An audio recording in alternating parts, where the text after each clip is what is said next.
Dame i gospodo, poštovani gosti, prijatelji interneta, dobrodošli na DIDS.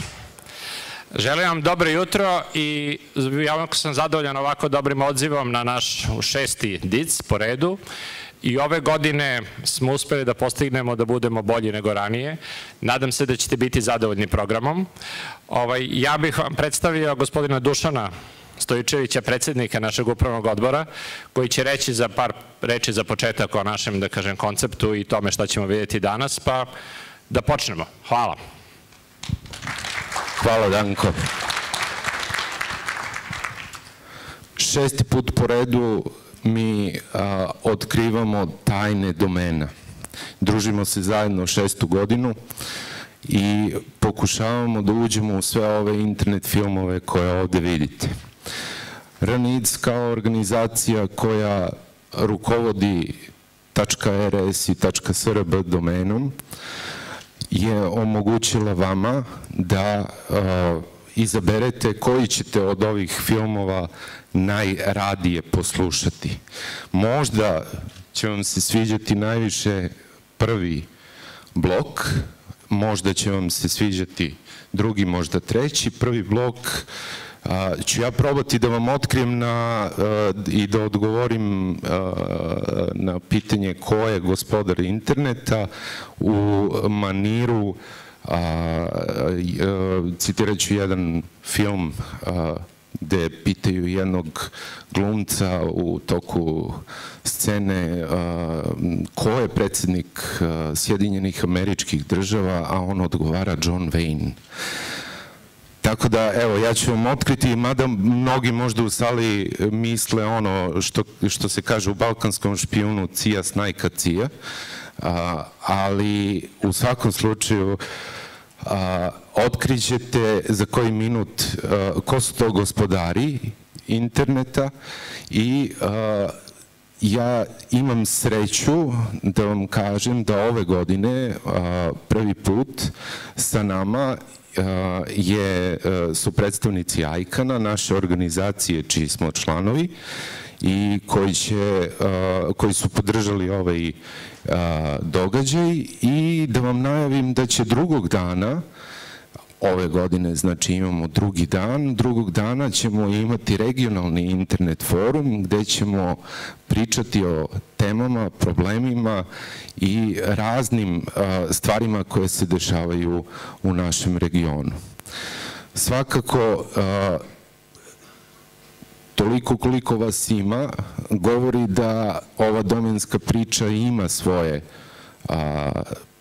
poklonike, a u svakom slučaju kad Google kupi .app, svakako da tu postoji i novac i da tu postoji i komedija i tragedija i razne druge priče, tako da u svakom slučaju uđite u naš film, izaberite koji hoćete da gledate, proglašavam DIDS otvorenim. Registar nacionalnog internet domena Srbije.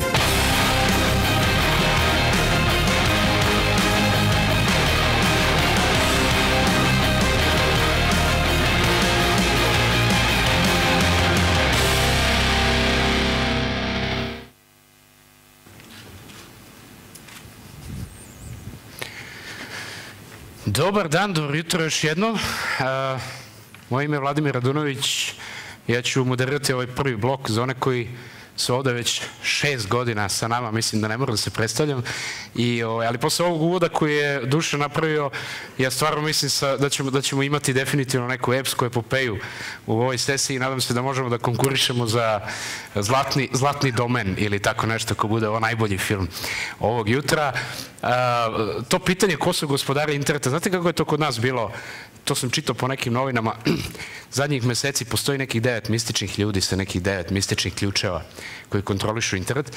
Pa mi smo se potrudili da dovedemo jednog od tih mističnih ljudi, a i još neke da budu sa nama danas.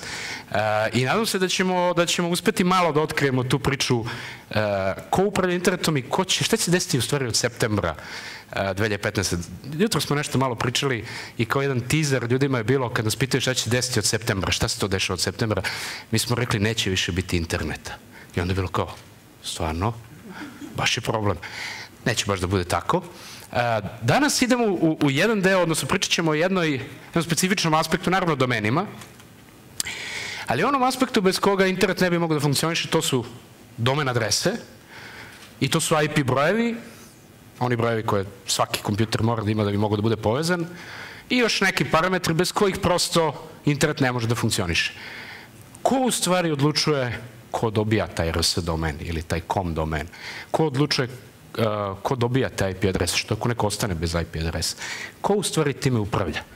Do sada je to bila Amerika na neki način kroz ICANN, odnosno u specifičnom odnosu sa ICANN-om, od septembra će to biti malo drugačije. Ja sad ostavljam podijum našem specijalnom gostu danas, koji će imati na neki način keynote, odnosno uvodnu malu prezentaciju o tome gde smo sada i šta se tu dešava. To je potpredsednik ICANN-a za Evropu, Jean-Jacques Sahel. Jean-Jacques, ja ću se naravno prebaciti na engleski sad zarad lakše komunikacije, I'll switch to English. Jean-Jacques, the floor is yours. And then after that we'll start with the discussion and I'll introduce the other guests. Jean-Jacques. Good morning, everyone. I'm delighted to be here and delighted to be supporting RNIDS for the 6th edition of the conference. I must admit, all of us speakers coming from elsewhere in Europe, elsewhere in the world, we were amazed this morning entering this room and seeing so many of you. So thank you very much for being here, and thank you for RNIDS for organizing this conference. And we look forward to participating many more times in the future. So, rather than a keynote, I've been asked to give you a sort of introduction to the internet governance ecosystem, what is ICANN, and then the current important transition of functions called IANA. And I'll try to explain that in just 10 minutes, so I will probably oversimplify some of it. So if you allow me for this. So let's, I'd like to kind of start with a bit of a sort of historical overview, because I think it's a good idea to look at it from a historical perspective, why we're here today or how we're here today. So this was 1969. The internet was born under the name ARPANET. This was a research project funded by the US government at the time. They were actually funding a number of research projects to try and devise a new type of communications network, one that would be resilient, secure, one that could resist various disasters, for instance. And so this was the main team that came up with the idea of what became ARPANET and then eventually the internet. The interesting thing was that rather than competing against all the other universities that were also working on creating this communications network, they decided to collaborate.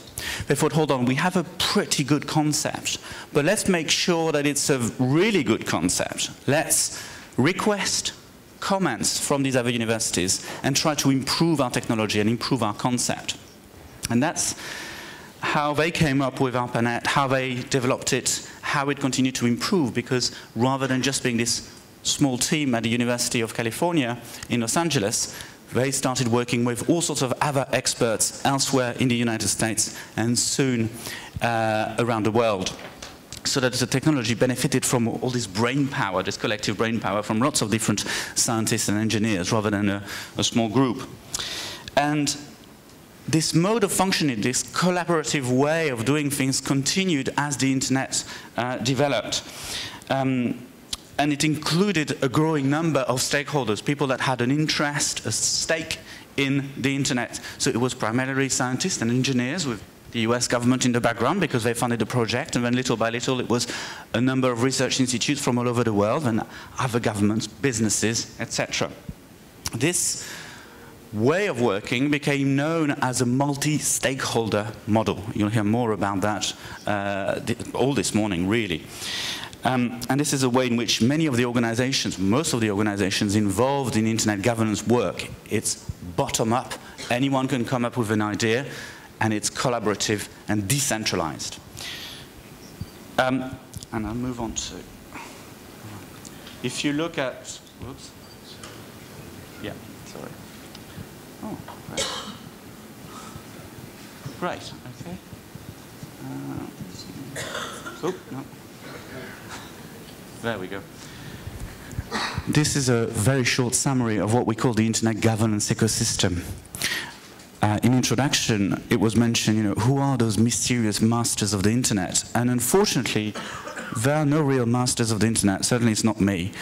Rather than having a central governing authority for the internet, there's a collection of organizations, of processes and mechanisms that work on various parts of what constitutes the internet architecture. Just as one example, you've got here the IETF, which is the Internet Engineering Task Force. That's a forum, a global collaborative forum, which is open to anyone, although it's mainly technical people, where the basic standards for the Internet's architecture are developed. You have other bodies such as the World Wide Web Consortium, which appears here as W3C on the right. That's the standards body that looks at standards at the websites level. So for instance, accessibility standards or privacy standards can be developed in the World Wide Web Consortium. And all these different mechanisms and organizations operate independently, but also in coordination of some sort with the other parts of the ecosystem. And it's all this collection of different fora, open and multi-stakeholder, that together help basically the internet function and have helped the internet scale, grow fairly easily in just 15 to 20 years from a few million users to close to 3 billion today. As for ICANN, we're just one of these organizations, and our role, our remit, is focused on the domain name system, internet naming and numbering. So that includes in particular the global coordination of the directory and the procedures for domain names, like .rs, and also the allocation, the global allocation of internet protocol numbers around the world. That's some of the key functions that we coordinate within ICANN. So what does it actually mean in practice? What is our role? I don't know if you can read it here, but basically, when you open a browser on your computer, you will type an address, and the computer will interrogate eventually a sort of master list, if you will, that will tell you where to find the website, the other computer, the other device that you're looking for, anywhere in the world, and that you find just the right one. It has to be just the one. You don't want to have to choose between 2 or 3 or 4 different websites. You want to get to the right page. This is pretty much the core function that the ICANN community looks after.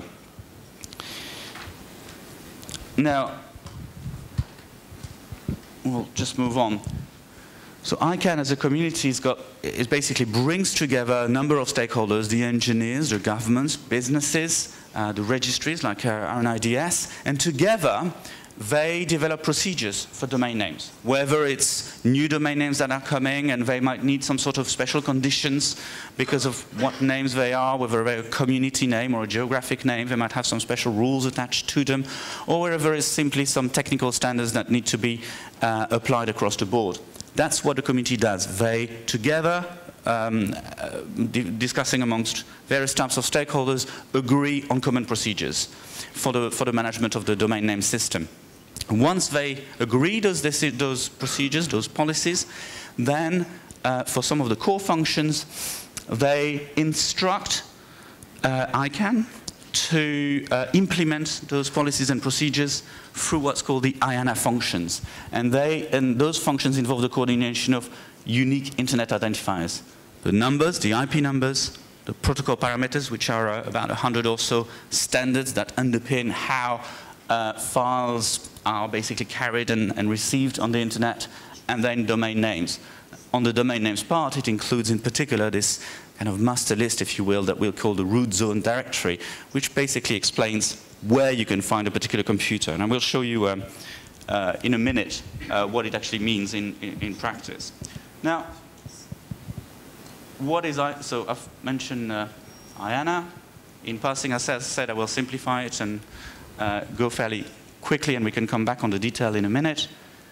But let's come back in history a little bit to talk about, I mean, if there are masters of the internet, maybe those three are the main ones. And actually, those three were the same people that you saw in the first picture. Those three were part of the original team that came up with ARPANET. On the left, you see someone called John Postel. In the middle, someone called Steve Crocker. And then on the right, Vince Cerf. So Steve Crocker in the middle is now chairman of our board, of the ICANN board. Vince Cerf on the right is now with Google, but used to be the chairman of our board. And John Postel was also one of the original researchers that came up with ARPANET. And he effectively was Mr. IANA until the 1990s. What that meant in practice was, I'll give you an example. In 1984, a French research institute, the French computing research institute called INRIA, wanted to operate a new domain name, .fr, the French extension for websites and domain names. And they contacted John Postel on the left, the hippie on the left there. And John checked the procedures that had been agreed by the community and said, okay, you look like you're a proper organization, a sensible organization, and that you have the technical know-how to run .fr. And indeed, we know that .fr has been agreed by international institutions to be a recognized abbreviation for France. Therefore, okay, we'll just add .fr to this root zone directory, and we'll add the fact that it's INRIA that is going to be operating this extension. And then we will add to it the address of the computers, so that if you want to find a .fr website, you can get to the right place. Now, as I said, I will show you an example in a minute that will show you exactly what it means. What happened in the 1990s is that, well, the internet grew, of course. It became public at the end of the 80s, pretty much, and then soon it took over the world. The numbers grew massively. And both the University of Southern California, where John Postel worked at the time, and the US government realized that they needed a much more sustainable mechanism for managing the root zone directory than just John. And so the Clinton administration in the 1990s put together a task force that eventually created this new structure called ICANN, in which there could be policy discussions by the community. And within ICANN, they asked ICANN to administer those IANA functions. So basically taking over from John, so that if someone, for instance, came up with a new country code or an idea for a new domain name extension, they could go to ICANN, who would then instruct this IANA function and add them to the root zone. Now, when the Clinton administration created ICANN in 97-98, they issued what's called a white paper, a sort of long concept paper that explained how it should run. And at the time, they said, well, we'll set up this new structure, and we'll keep an eye on it as it develops, but in a couple of years, we as the US government will withdraw, and we'll just let the community run it on its own. This internet community can just run it independently. And it took a few more years, but eventually last year, in March 2014, the US government and the Obama administration announced that they finally were ready to transition their role to step back and pass on the historical supervisory role over the IANA functions to the global multi-stakeholder internet community, as they called it. So this is it. They asked us as ICANN to convene effectively a global consultation, which had to be led by the stakeholders rather than us as staff. And it set in motion a number of working groups and quite a few consultations. We can go into the detail in a minute on the panel. And when they announced that, the US government placed a number of conditions. They said, we will step back from our supervisory role, but with a few conditions. First, we need to move to a new mechanism where the US government steps back, but it's replaced by something which needs to support and enhance the multi-stakeholder model. It has to be supervision by the whole of the internet community. It shouldn't be any particular interest that dominates how the core architecture of the internet is coordinated. It should be all stakeholders together. Second one, core function, it should maintain the security, stability, and resiliency of the internet's domain name system. The new mechanism should also meet the needs and expectations of the global customers and partners of IANA. That really means people like RNIDS. We need to make sure that whatever mechanism is in place is suited and is efficient so they can serve the interests of people like the registries and the registrars. And the last one, it should maintain the openness of the internet. Basically, this idea that any person, any endpoint connected to the internet should be able to communicate with any other endpoint connected to the internet without undue barriers. And then there was a sort of footnote, which is actually quite important. It's an extra condition, effectively, because this NTIA, which is an agency of the US government, specified that they will not accept for the US government's role to be replaced by a solution that is government-led or intergovernmentally led. So if it's not the US government, it can't be another government or another set of governments. It has to be truly a collaborative mix of stakeholders that includes governments, but not only. That's one of the important points of discussion in this transition. Now, for a bit of practice, what does it actually mean? You know, we hear about the US government, this role, it's a historical role, it's an important role, but really in practice it's fairly simple, this directory. You can go online, you've got the web address here, iana.org, and you'll have this access to the database effectively, and you can see, it tells you, for first the .abogado, which means .lawyer or advocate in Spanish. Well, or is it Spanish or Portuguese? Sorry. It belongs to or is managed by top-level domain holdings, etc., and goes down through all the domain names that we have, and we have something like about 700 altogether nowadays. Now let's go down into a bit more detail and look at the entry for Serbia. So .rs, who you can see, who is the sponsoring organization, that's our host today.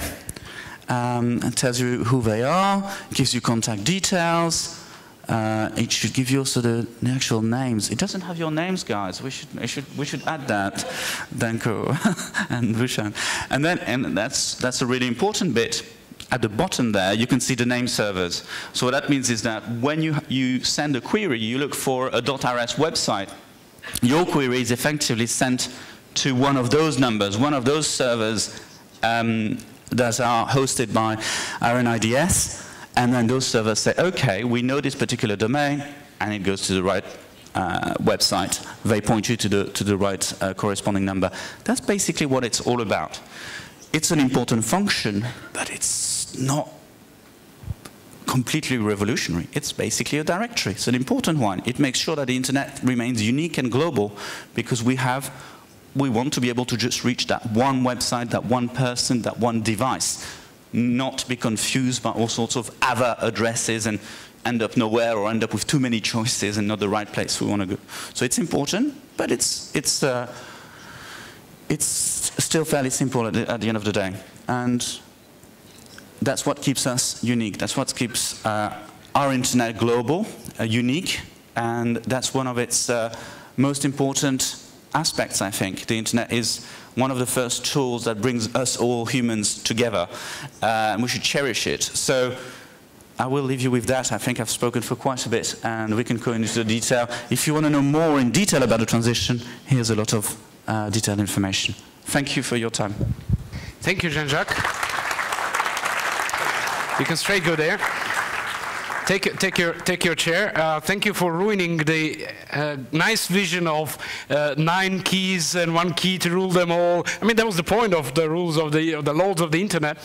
But so it seems the situation is much more complicated, in fact. Now, The other two distinguished guests we have that will join us for the panel, Martin Boyle. I read also the Serbian version. You can already take the seat, Martin. Martin Boyle, stariji savjetnik za javne politike Britanskog nacionalnog registra Nominet. Znam da će me prevodioci ubiti zbog ovog shiftovanja sa srpskog na engleski. Izvinjavam se unapred. Malo se igramo. The other distinguished guest, Leonid Todorov. Leonid je šef za međunarodne odnose Koordinacionog centra domena Rusije, ali u isto vreme i direktor Udruženja nacionalnih registara Azijsko-Pacifičkog regiona, dakle, jednog prilično velikog regiona. Leonid, welcome. Pre nego što nastavimo, za sve one koji slučajno žele da prate diskusiju na srpskom, naravno imate prevodioce, imamo ove slušalice i tako dalje. U svakom momentu budite slobodni da uskočite sa pitanjem, na srpskom, na engleskom, nije važno, uopšte pokušat ćemo da napravimo što interaktivnije, nemojte se stideti, će dosta kompleksna diskusija, slobodno se uključite.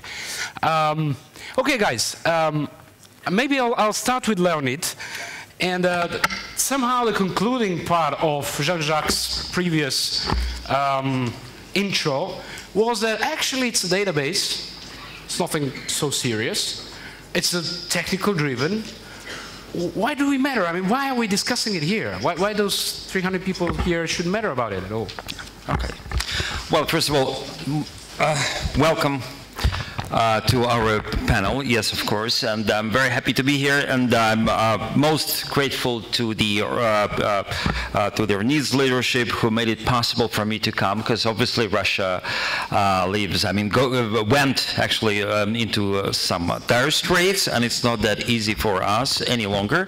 But just a very important correction, I'm no longer associated technically with this cctld.ru, rather I'm general manager of that Asia-Pacific organization, which is Association of Top-Level Domains in Asia-Pacific region, which unites 40 national registries. They're operators of country code domains there, but I will be speaking in my personal capacity, because some things which I may say could be sort of not that in line with the mainstream, I would say, of the global discussion. So this is my personal perspective on the things. Well, first of all, for those of you who may have followed the discussion, the global discussion on IANA transition, it was a very interesting point which Jean-Jacques also touched upon. That was something like the bottom line was, you know, the US government's role was very symbolic, has been very symbolic. And we, as the US government, are now ready to give away this symbolic role. Now, my immediate question was, if that's so symbolic, why there is such a big fuss around this? Was it some governments who were really keen to get it, to grasp it from the United States government, or is there anything else? Then, when we talk about the US government's symbolic role, and Jean-Jacques again touched upon that, why such an ultimatum, as we would say in Russian and probably in Serbian? If no US government, then no any other government. So why the US dictates this role to let's say, terms of the game, rules of the game to the global community, if their role was so symbolic? This is, I guess, very important, because sometimes we are lost in certain senses and nuances. Because when we go back to that record of John Pastel, I mean, I wasn't there, but the rumors were, I mean, at least I was told so, that initially John Pastel came up with a notebook, with a simple notebook, and that was IANA. So he ticked off whatever changes in the root, I mean, in the file of the zone every time, and that was it. So very simple. And then natural questions would arise, something like, what is being told about IANA transition? that the process should be very well thought through, that it should engage all the stakeholders and all those things. Is it really the case? Shall we try some reality check? Like, for example, is it really a complex process? And my answer would be, no, it is not. Because back in the 90s, John Postel, actually just by himself, made that transition manually. It was exactly January the 28th, 1998, when John Postel sent out instructions to the root server operators, asking them to report to him rather than to a company which was at that time running IANA. And they obeyed, except for another 4 servers which were run by the US government, military and NASA and whatever. So John Postel made it within a matter of minutes. And then he was asked to undo this. And he was asked very persistently, by the US government. And by the way, when we're told that ICANN is a fruit of the Clinton's administration vision, strategic vision, let's not forget that in 2 days after John Postel tried to privatize IANA, the US government was in a rush to start that, launching that ICANN. Just in 2 days. After that. So it's interesting just to, once again, to revisit that history, to understand that sometimes truth is there, but it can be a little bit twisted, a little bit bended for the benefit of certain parties. Now, next thing which I put for myself is that what we can take from the presentation is that IANA is pretty much the US government property, right? Well, in a sense. The US government sponsored the creation of IANA and development of IANA, but at the same time, we should not forget that the holder of intellectual property right to IANA is not the US government. It's the University of Southern California. And nobody asks the University of Southern California whether they agree or not. You can check when ICANN enters into contract with the US government about IANA, there is a very special clause there, a special line, that the intellectual property right to IANA is actually held by the University of Southern California. So, again, a very tricky, like evasive reality. And there is yet another thing, which is, well, I told about, once again, IANA transition is viewed as a kind of unique process. For the first time ever, there is such an exercise. But in fact, IANA was transitioned several times. And I already mentioned John Postel, and there was yet another company, Network Solutions, I believe. Was it? Which was for a while IANA operator. So, I mean, it is not new for us to understand that IANA was transitioned before. So, again, the question is, so why this time we are so adamant about this process, while it's discussed time and again? It's not my first conference, and I believe that many of you have been remotely or in person at some events where that IANA transition was made the central topic to discuss. Let me try to get back a little bit and summarize where we are now. So, as you said, IANA is actually a function, a technical function, right? That helps update this database that Jean-Jacques showed on the screen, which is actually linking domains with IP addresses, right? It's a technical issue. On one hand, we have seen it, Leonid, you said, in the history that different entities have been doing this function, the IANA function, right? So it's not a big deal, it's a technical thing. Now what we are having is the change of the to whom IANA is responsible. Jean-Jacques, if you want to jump in. Just maybe something that I should have explained during the presentation, which is what exactly is this US oversight role for IANA? So, for instance, you will have a new country being created. Recently, just as an example, we had South Sudan. They have the .ss country code. So that country code SS has been agreed in other international institutions, the International Standards Organization, ISO. The government of South Sudan effectively applied to the ICANN community to operate that new domain name, .ss. Went through all the right procedures, it was agreed. IANA, the people managing the IANA, the technical people, got everything ready. They were about to update the database.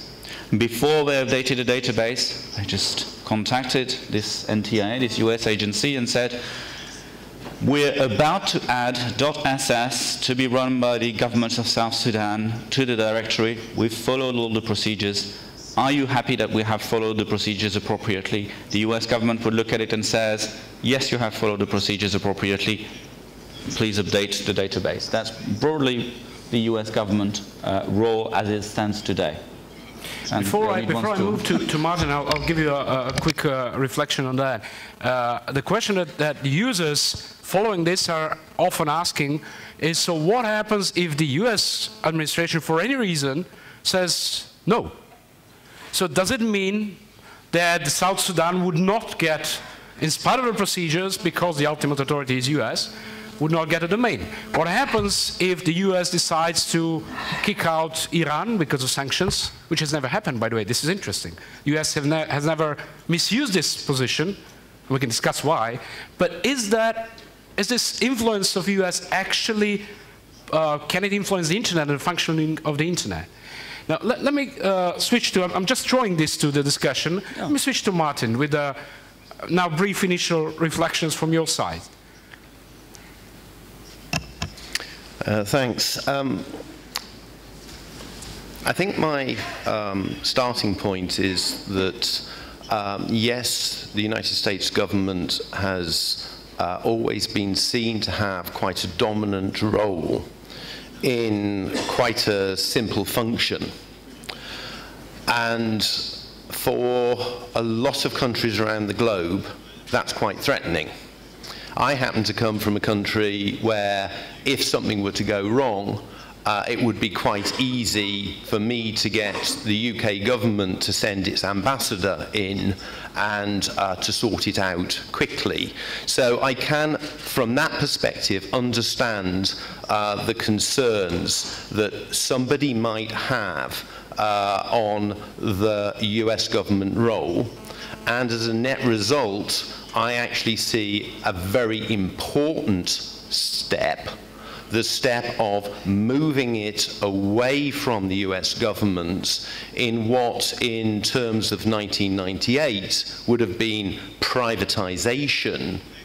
And in the jargon of today, and I really don't know how this comes over in Serbian, into the collective responsibility of the multi-stakeholder community, so that bringing that new level of accountability into the system. And that, I think, is an important step. But part of that is that, and here I think I would disagree with Leonid's view, or at least as he expressed it. I actually think that where the US has always been seen to dominate that process, it would certainly have seen its role as being to make sure that others did not. So in fact, as you've just said, .ss got put into the root. Nothing has ever been removed from the root. Because the US government actually knows that if it did, it would break the system. So that's actually sort of quite an important check and balance. And then I'd sort of go on to say, well, you know, let's actually go back to what Jean-Jacques said about the IANA. The IANA is a simple database system. Very, very simple. Registries who are running TLDs have got, you know, in our case, 10 million entries in our database, as opposed to a few hundred, perhaps now a bit over 1,000 entries in the IANA database. It's a key service. It is primarily technical and clerical, and I would strongly say it needs to be kept there very much as a technical and clerical service. However, it has got that political shadow hanging over it that, in theory, the masters of IANA could pull the plug and .uk comes out of the internet. I actually think that would break the system, but you know, it is a risk. And I'd come up with saying my other big word, other than the privatization process that we're now going through, is a non-politicization of the process. Whether it be politicization with the sort of government role of politicization, or whether it be a lowercase politicization where actually it is a particular dominant view. And I don't want to knock the multi-stakeholder model. It's not intended to knock the multi-stakeholder model, but for .uk, I would be very, very opposed at being told by a US pressure group that we have to adopt certain policies in UK. And if I feel that way, I'm pretty sure there are other countries around the globe that would feel even worse. And I'll stop there for the moment. Leon, a quick reaction? Yeah. May I ask the audience, you drive the cars, of course. What is that inscription on these rear view, you know, glass? I mean, I don't know how it's called in English. Huh? Yeah, that rear view mirrors, you know? What's the inscription? I mean, what is the wording there? What does it say? Objects seem to be closer than they are in the reality. Right? So the same with the internet. It's such an evasive reality. Now, there was some absolutely correct remarks, except for who actually enters whatever changes into the root zone file. I mean, what's the entity which is doing that? Who is tasked to change that root? Yeah. Thanks. Yeah. Yeah, who? Yeah, it's VeriSign that does it under a separate contract from a US government. And I think one of the interesting things to note about VeriSign is that it runs the big daddy of all top-level domains. Good. .com. Bigger than all of the others put together. So yeah, I agree with you. Yeah. It's a big risk. So we have currently we have a US company which actually does the change with the agreement of the US government. Is that right?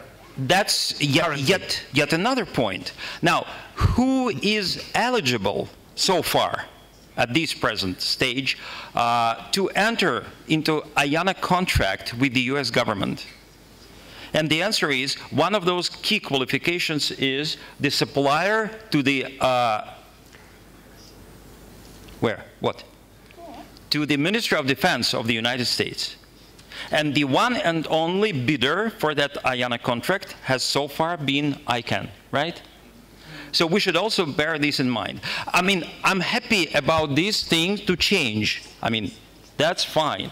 But that was the key qualification. Now, my next question to the audience and to my fellow panelists is, when you run such an important, such a critical function, does it mean that you have no right to make a mistake?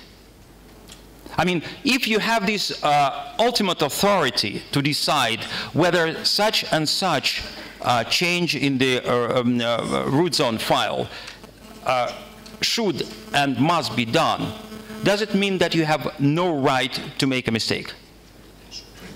Pretty much so. What happens if there is a mistake? Let me just tell you, because I have two vivid examples, which might be, well, for you might be kind of new.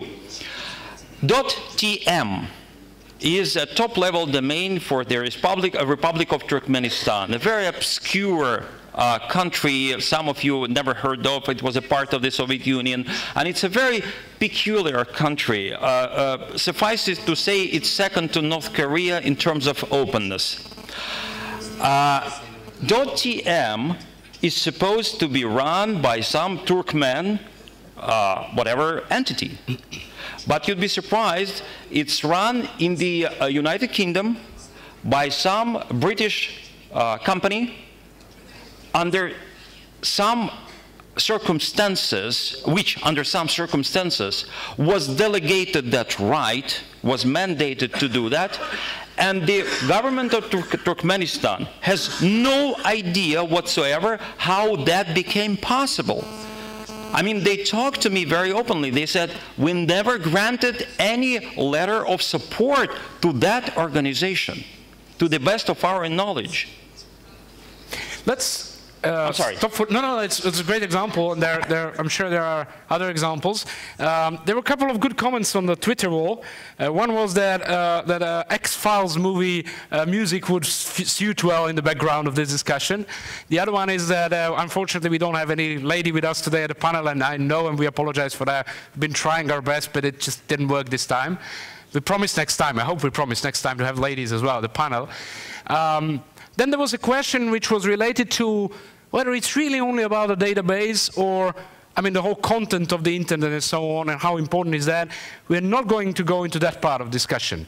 Today we're discussing the root zone and the top-level domains. Of course, there is other aspects of the internet which are equally or more relevant, but currently we are discussing the US role and what's happening. Now, before we move to the next question, which is, so what happens if we change? Martin, I'll give you, in a second, I'll give you a feedback. Any questions or comments from you? Okay, we'll follow the Twitter as well. Any comments from your side? Any questions? Any unclear things? I definitely have to... I can't really tell you. It's just because it's the local joke. So you wouldn't. I'll explain you later. Any comments? Any questions? Or should we move on? I hope that doesn't mean that you're confused. Sure. Can we get a mic there? Please introduce yourself. Please. We can't be anonymous there. Going to be shot or what? No, we don't have a shooting squad. No. No? I'm disappointed. Hello, everybody. I'm Mikhaila. I'm a local boy. And I have a question for the whole three of you. You were talking about the technical stuff, how the US government wants to back down. But there is another question that pops up. Why does the US government want to back up when the internet is a huge database where you can look everything up? It can be used by the security services, FSB, NSA, and etc., etc., etc. I mean, why? You say the US government had a symbolic gesture or something. I'm sorry, my voice is troubling. So why are they backing down? Why? That's an excellent introduction into the next part of the session. Any other points, comments? There was a good question over there, which I'm just throwing also. What happens if the country doesn't exist anymore, as we had seen a couple of times in the history? So what happens, who decides, and so on? Any other question for the moment? We'll open up later as well. Okay, back to you. Martin wanted to comment something quickly, and then I'm over to you, Jean. Martin. Yeah, I think I'd like to sort of come back just on the right to make a mistake. And I think the risks of making a mistake continue to increase. I think we have got to try and make sure that the risks of making a mistake are minimized. The .tm story, yes, I know the person who runs .tm. He tells me that it's under contract from one of the ministries in Turkmenistan. I have no way of judging that whatsoever.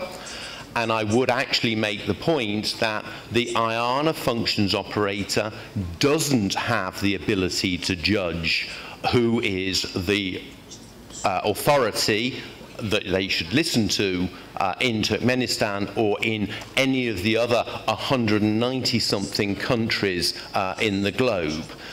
And when you then get to delegations and redelegations, which tend to be very, very bitter, you know, I can actually start really understanding, going back to the question we've just heard, why the US government would like to back away from something that it can take lots of blame for, and it can probably have no influence on, because yes, go back to Cold War thinking, yes, we could take people's domain names down, we could disrupt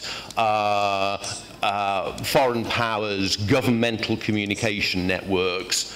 Yes, you could, but you've actually probably disrupted your own in the process. So, lovely symbol, but actually, yeah, thank you, but no thanks. Georgiak? Yeah. I really want to react to the X-Files comment to just make it very, very clear that if I look like an alien from the X-Files, it's not my choice. I would love to still have hair. It's both of us. Yeah. It's not. We're radiated. Yes. No, I think on the U.S. government role, you know, there can be all sorts of considerations. I think Martin makes a good point.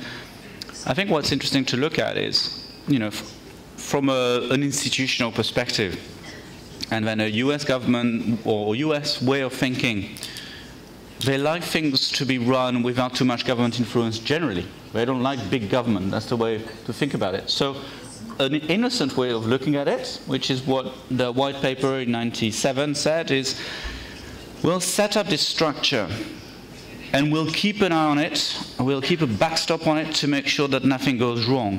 But once it's mature enough, this whole new structure, then we'll back out, we'll leave, we'll let it be run by the actors of the internet. And I think that's an interesting way of looking at it. And I think by now, this structure has been run for over 15 years. We've had a domain name system that has enabled, you know, when ICANN was created in 1998, we had 150 million users.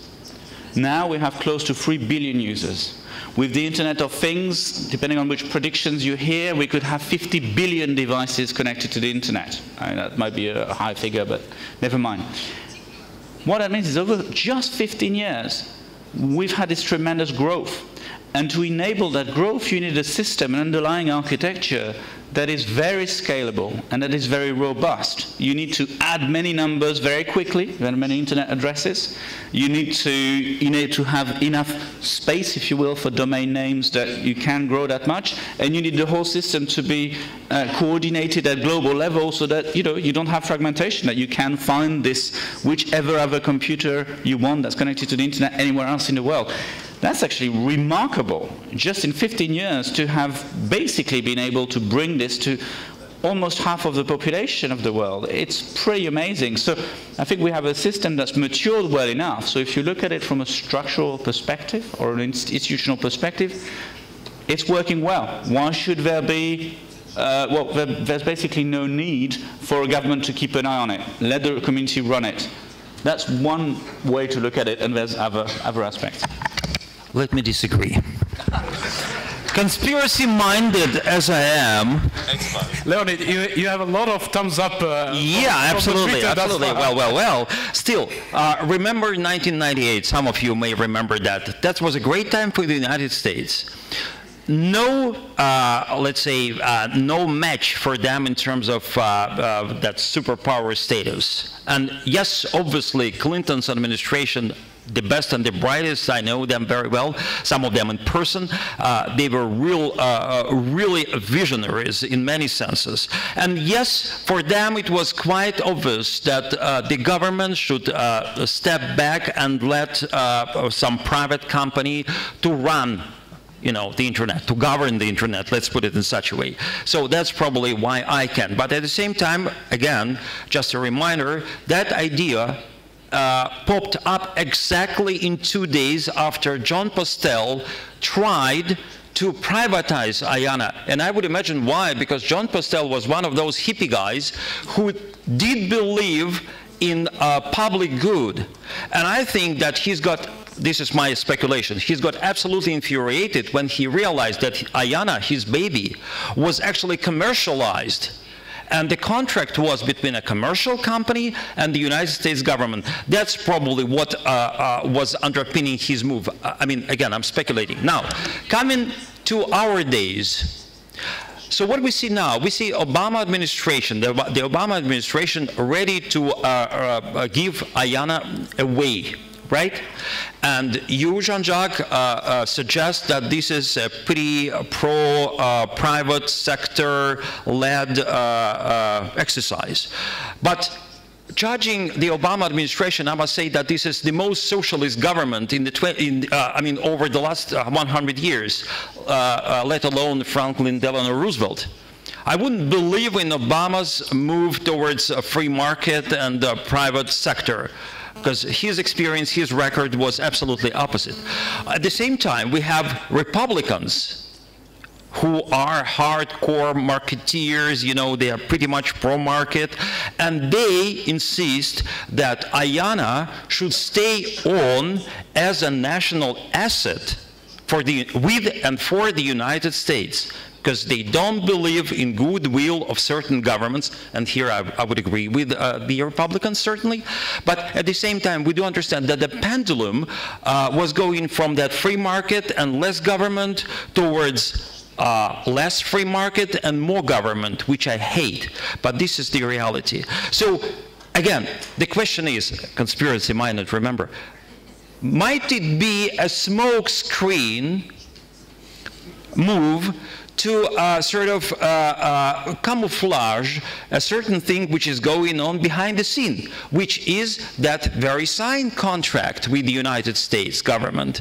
VeriSign makes all these changes into the root zone file.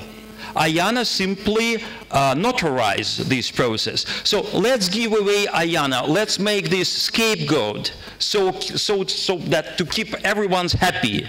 But at the same time, still keep our iron fist and grasp onto the internet. Jean-Jacques, since I'm anyhow passing it on you and in that direction, before you take the floor, just a quick comment, because I know you guys, you can go on with these discussions, which are great, but we have another 2 blocks. We've been looking at the US position thus far from the view of what their power can be. Now let's look from their accountability position. So thus far the US was also a control mechanism that everything works fine, that the procedures have been respected.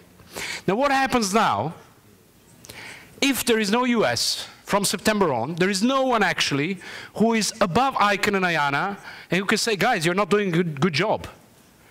Now, do we really have, you said there is a right level of maturity already. How does it look? What is the mechanism that exists if the US goes away that we can be confident with? I would start with Jean-Jacques and then moving to, I mean, assure us that we can be confident. Oh, I'd love to. Okay, just very quickly, John Postel was part of the team that worked. So John Postel was part of the team that worked on the white paper, etc. So I think it might not be all that bad. And you know, I'm French. I can come up with lots of anti-American conspiracies if you let me. But I don't think it's as black and white. You know, you know, the maturation process that I mentioned is, I think, only one angle. There's many other considerations, including political considerations of all sorts. As for how politicians feel and the fact that they have sometimes very conflicting ideologies and decisions, that's absolutely, you know. So that's, we can come back on that. On accountability, I think what you know, in the process of transitioning, so it was announced in March 2014. We started a consultation process at the end of March. And very quickly, we had a lot of people in the community, globally, anywhere in the world, that started saying, hold on, exactly what you've just said, Vlada.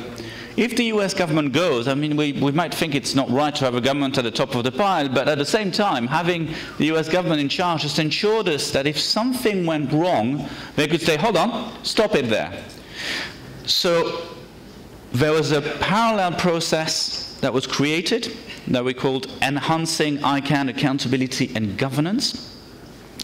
That is basically designed to make sure that whatever mechanism will be created to replace the US government's supervision will have enough power to indeed stop any bad behavior. And that ICANN as an organization has got all the relevant structures and mechanisms so that that can happen. So what is, well, there's a specific working group that's looking at it now. It's working really hard at this very moment. They're looking at what we already have in the structure and seeing whether it's sufficient. And in particular, whether it's sufficient to avoid this notion of capture. So how can we make sure that no particular interest group, whether they are governments or businesses or groups of businesses or others, can basically over-influence the process in the wrong direction? And how can we have a mechanism that will enable the global community to say, stop, this is wrong, and that we have all the right mechanisms to stop it? So that's going on now, and the hope is that this track on accountability will conclude at the same time that the working group on the transition concludes, so we have all the right mechanisms not in place, but in mind in about 6 months' time, which is the target date for completion in September. So in September we hope to have very clear plans on how we transition and, and how to make sure we have the right accountability mechanisms in place to have the right checks and balances, as we call it in English, and I don't know how it translates in Serbian. Now, Martin, we actually do have a very complex system underneath ICANN, with a lot of committees, with government advisory committee, with non-commercial constituencies, with commercial ones. There is a system which exists for years. Is that something that we can, that's reliable? Is that something that promises us that this is not going to go wrong? Is that something that helps us see that the thing can be actually done in the right way till September? $1 million question, huh? Yeah, if I knew that, I could go down to the local bookmakers and put a lot of money on that and be able to fund my retirement. The system, as you say, yes, is very complex, and people refer to it as multi-stakeholder, but because each stakeholder group sits in their own little room, I must admit, I always think of it very much more as multi-silo. Which in its own right, I think, does actually help, because let's go back to what does the IANA function do? And the IANA function is one of those things in a chain that when it comes down to the .uk registry or the .rs registry or the .serb registry, that we have to deliver to our customers. And Leonid's not the only one who can do history. When I first started in the domain name space, the bitterness between CCTLDs and ICANN in 2003 was massive. And it was all because ICANN came along and tried to impose its model on all of the registries. And there are countries around the world, including the UK, where we turned around and said, no, we don't want to sign a contract with ICANN. Now, we've come a long, long way since then, and therefore, I would sort of go back and say, you know, of the 4 principles that Jean-Jacques put up earlier, number 3 is meets the needs and expectations of the global customers and partners of the IANA services. And this is what the whole of that ICANN, the whole of the domain name system does. It does a devolution down, and it's that devolution to in European Union terms, subsidiarity, bring it down as close as you can to make the decisions at the customer level in business practice, at the local stakeholder level, at a more political description.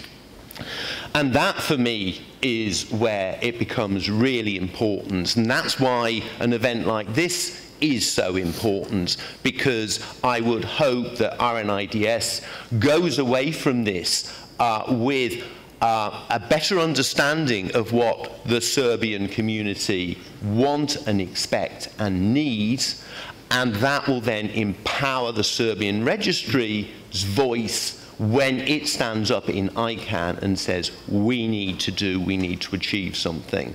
And that, from a CCTLD point of view, is very, very much more important than, and the number of times we will disagree with the GTLDs who don't understand. Acronyms. Sorry, explain the generic top-level domains. Sorry, I get the first negative point. The .coms of this world, where they don't understand this responsibility to a national, to a local community, which is so fundamental to our lives and so important to the vibrancy of our local community. Thanks. So, Leonid, if I understood correctly, what we can hope for is that thus far maybe the US had a chance to remove a country or a domain. Now, we are not talking only about countries. We're now talking about, what do you say, 700-800 new top-level domains currently, and probably over 1,500 in near future, right? So theoretically, the US could have had the chance to do it before. Now it might end up on all of us, if this model succeeds, that we can decide if we want to remove or not a domain. Is it really likely? I like this word, we. Jean-Jacques used that, and Martin used that, and now Vlade is using this. We? All of we, who? Those people in the room, do we represent us?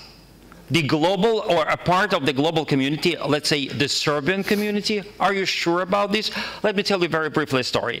Fatih Shehadi, the president of ICANN, was doing a multi-stakeholder session on IANA transition and invited to the podium representatives of us, stakeholders. One from business, one from civil society, one from national domains, one from commercial domains, and they were all on the stage, like 4 of them. And then all of a sudden, a very nice man, a Frenchman, obviously, a member of the ICANN board stood up. He was sitting democratically in the audience, and he said, wait a second, this panel, multi-stakeholder panel, is not legitimate.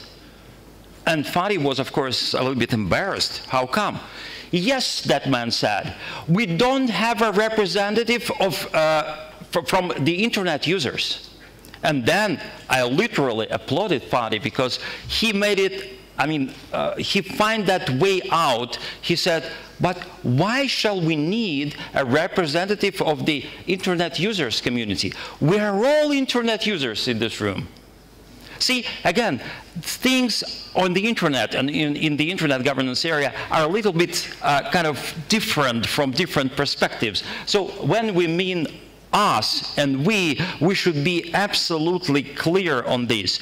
We are not representing the whole bunch of people who use the internet, whether businesses or civil society or whatever. So somehow, I'm sorry, I will be very quick, that was that institutional aspect. I love institutional economics. So in the institutional economics, there is a term which is public good. The good is available for everyone, for the benefit of everyone, for free or for a miserable payment, like public TV, BBC in the United Kingdom. It's public good. It's available to everyone. So you would agree that the internet, theoretically, is a public good, because it must be made available to everyone. But what about the process of governing the internet? Who can govern the internet? Who are those we? Let's start with some very simple thing. To govern the internet, you got to know English, because without English, you cannot just go ahead and catch up with whatever literature and discussions, because everything is in English. Number two, I'll be very quick. Number two, you got to be educated enough to understand all these technical peculiarities and even acronyms. Number three, you got to have funding to travel around intensively, so that to network, I mean, it's a paradox. We all live in the internet. It's our home, it's our business, it's what we win our daily bread with, and yet we got to travel intensively. Who could afford such travels to every part of the world? Very few of us. So even with these three factors, we should understand that this is what in the institutional economics called club good, which is a good available to a very, very narrow stratum, to those very few, chosen. And those we in the audience, whether at the ICANN meeting or at the IGF, they decide for the others. So my question is, how legitimate are we to decide for everyone? I'm sure that the US government is also internet user, so they are also part of Well, they are, and then they're better off than many other nations. Okay, over to you, Jean-Jacques, with a few observations of the key words that I picked up from there. With this transition, we actually want to move towards showing internet as a public good, closer to the people, closer to the communities. And there are three words that I picked up. Representativeness, how can we really make sure the representativeness is there? Responsibilities if something goes wrong. And inclusiveness, how do we really make sure that we have inclusive people? Maybe these three words can be a message to the ICANN process further. Over to you. So I'll pick up on the first and third one because they're related, so participation and inclusiveness. Actually, thanks, Leonid, because it's a great pitch. Because my long-term goal for my particular role, the way that I'm going to make sure I stay in a job, is actually to increase the participation of European stakeholders in ICANN. This is how I'm going to be judged. At the end of this year, if there's more European stakeholders, my boss will be happy with me. And that means you guys. And I have to be very, very clear. ICANN is not only open to anyone to participate, but it actively encourages more and more participation. So what I do around Europe, which is the region I deal with, and I'll be very happy to do it in Serbia, I hope that I'll get this opportunity to come back and do that, is go to the countries, go to communities like this audience, and explain, a bit like I've done at the beginning, what is ICANN, what we do, and then I go into why it's relevant to you, depending on whether you're just an end user, or you're part of a civil society, or your business, etc., and why you should participate, and how you can participate. This is something that is very real, because we know that the internet is increasingly global, and because of the historic way in which it's developed, it has been very much initially dominated by Western users, and people got involved from the beginning that were from the West. It's just a reality of how it developed. Now that we're becoming more global, we want to make sure that we have a governance system which is representative of all the internet users around the world, and that includes bringing everyone into the discussions. So I'd love to come back and do that in more detail with you. I should just mention also that not only is it open, but we have actually travel funding available for, for some people. 50 people. It's more than that. It costs a lot of money. Yeah, 50 still. And we try and do that. We have more languages than the UN. I have one more, anyway. We have transcripts available. We have remote participation, so everything's streamed on audio and video. You can go to the websites and check it out. You can completely participate remotely. I would actually challenge you to find a single international organization around the world that is as open as we are, and that tries to help participation in so many different languages and from so many nations. Seriously, I would challenge you to find them, because there's not that many I know of, and believe me, I've taken part in previous roles in other discussions, and yes, all the problems that Leonid has mentioned exist. Yes, it's easier if you speak one of the key languages, such as Russian, English, or French. Well, depending on some negotiations, it's good to have Russian. I'm not good enough, I have to admit. So, you know, it's a particular setup. We try and always improve, but I hope that I can take that up maybe with Vlade and our NIDS and come back here to Belgrade to inform you about how you can take part, because we really would want to welcome more participation. There's a few of you in the room that have done that. I've seen a few fellows, etc. But yeah, it's very open, and please do participate. It's really important. One of the thumbs up definitely for the process in ICANN, besides the committees and the whole structure, is actually the participation of people, including the openness, the transparency. And I think I have the impression that other processes, including ITU, have actually followed the level of transparency and e-participation within the ICANN processes and Internet Governance Forum. So that's a great achievement. Now, Martin, a quick comment before we throw the last few comments from the audience and wrap up the session. Quick comment from your side, if you wish. I mean, including, we discussed a good example of the UK involvement of stakeholders. So how can all these 300 people actually get involved into this? Yes, it's, I think, one of those many cases of one size is not going to fit all. So, for example, Nominet in the UK tries to stimulate a UK Internet Governance Forum. We're lucky to get 100 people into a room. Yeah, gives you some idea of, well, actually, yes, you've got a rich seam here. It might not be representative, but your networks all then allow you to get that bigger engagement in the process. And at the end of the day, I think the important thing is to help people understand the issues, help people get engaged, and make sure that the local voice is heard.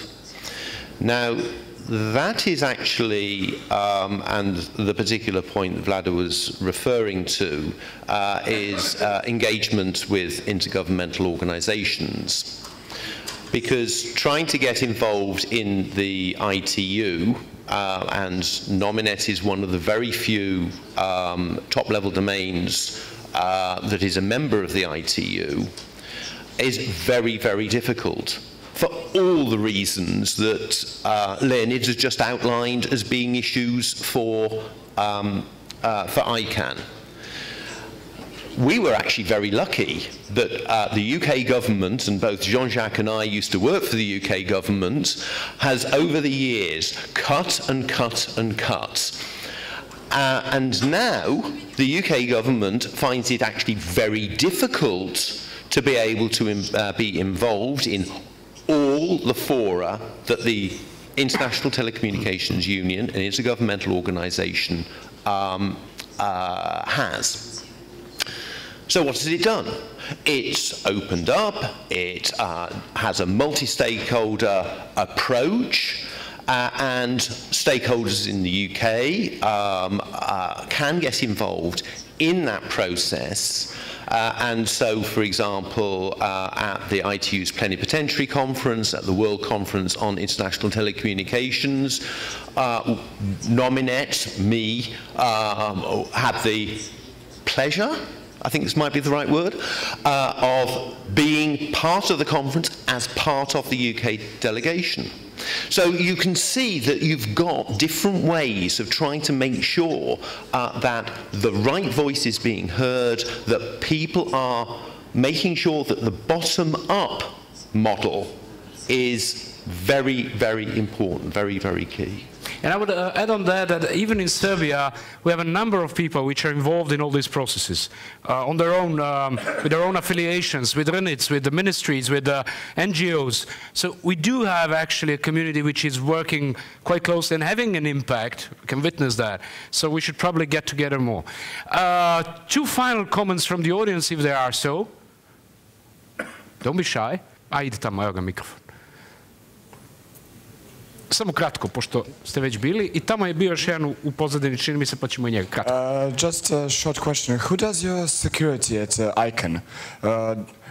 Who does the security of the files at ICANN? That'll be all. Hvala. I tamo posljednje pitanje negde nazad je bilo.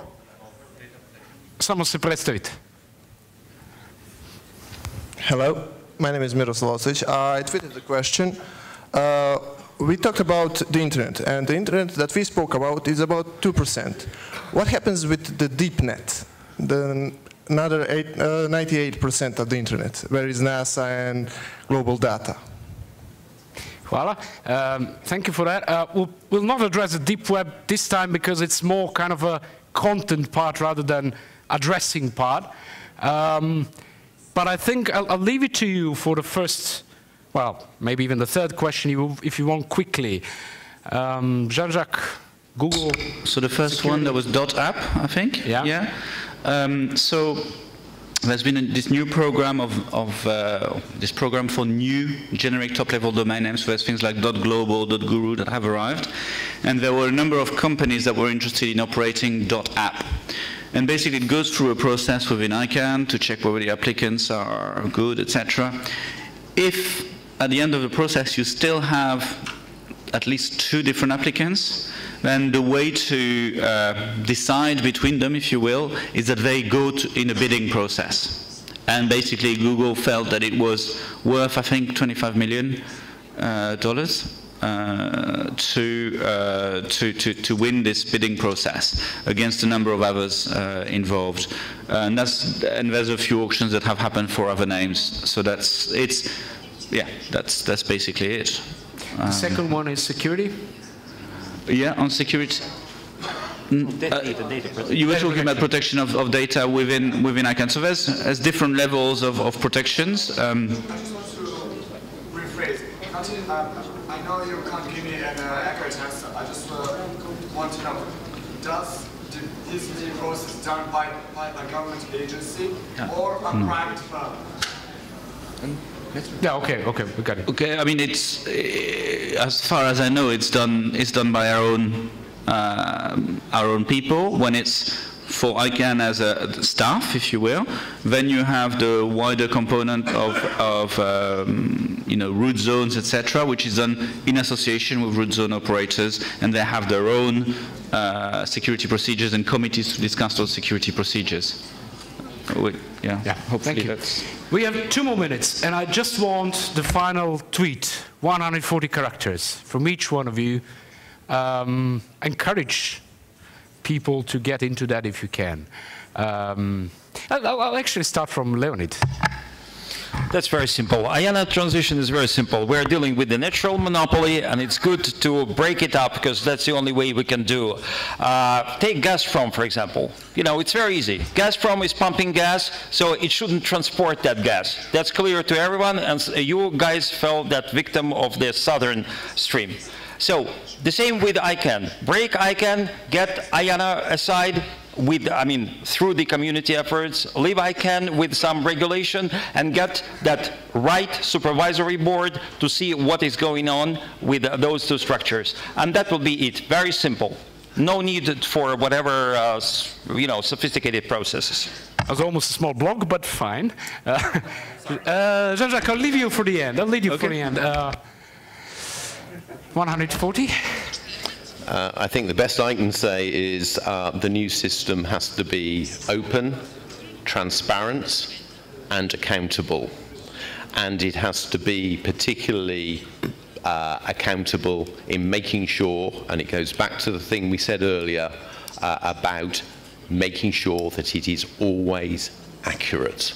Because if it's not accurate, people will lose trust in the internet. Thank you. Thank you, Martin. Jean-Jacques. Okay. I'm tempted to say the truth. In Russian, if you wish. No. Sure. How do you say the truth is out there in Russian? That's the truth is out there, the X-Files. The X-Files. Yeah. So that's not the one. No, this is the Lord of the Internet. That's a different movie now today. There is the truth online somewhere. Okay, so the Internet is global, and the Internet is ours as users. Over the course of this year, we are supposed to transition to a model where the basic functioning of the Internet is going to really come into our hands. You have the opportunity to participate both this year and in the future, so please get involved. Thank you. And look at this gesture. Thank you, Jean-Jacques. Thank you all.